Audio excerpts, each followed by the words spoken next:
Այսօր պատրաստելու ենք բրոկոլիով եւ թարխունով սալատ։ Հիմա պետք է լվանանք բրոկոլին եւ թարխունը։ Ես վրանք ավելացնեմ սառը ջուր, այնքան որ իրեն ծածկի եւ հետո վրանք կլցնեմ 1 ճաշի քթալ աղ եւ 1 ճաշի քթալ կերակրի սոդա։ Մոտավորապես կթողեմ 30-ից մինչև 1 ժամ։ Կդնենք հոսող ջրի տակ, որպեսզի հավելիքներ փոխվեն։ Հետո կսկսենք կտրատել։ Առաջինը կկտրատենք թարխունը, շատ մանր չենք կտրատելու, մոտավորապես ես որ կտրատեմ, ձեզ ցույց կտամ։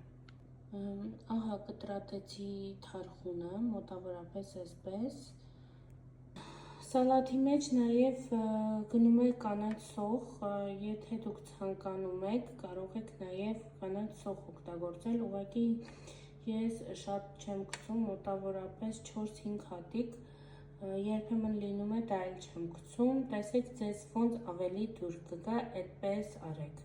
Մոտավոր բրոկոլին կտրատում եմ այսպես, լավ մանր եւ պարտադիր հում վիճակում։ Իր այս սալատի մեջ խաշելը պարտադիր չէ բրոկոլի, ինքը շատ համեղ է ստացվում այսպես։ Վրան ավելացնում ենք սև բիբար, ըստ ձեր ցանկության աչքաչափով եմ ես անում, եւ աղ։ Ընթացքում էլի կփորձենք աղի հետ կապված, տեսնենք նորմալ է, թե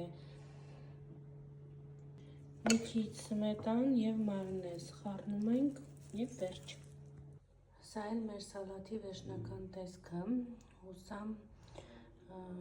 կփորձեք եւ հաստատ վստահ եմ չեք փոշմանի, որտեվ համադրությունը շատ հետաքրքիր է ստացվում։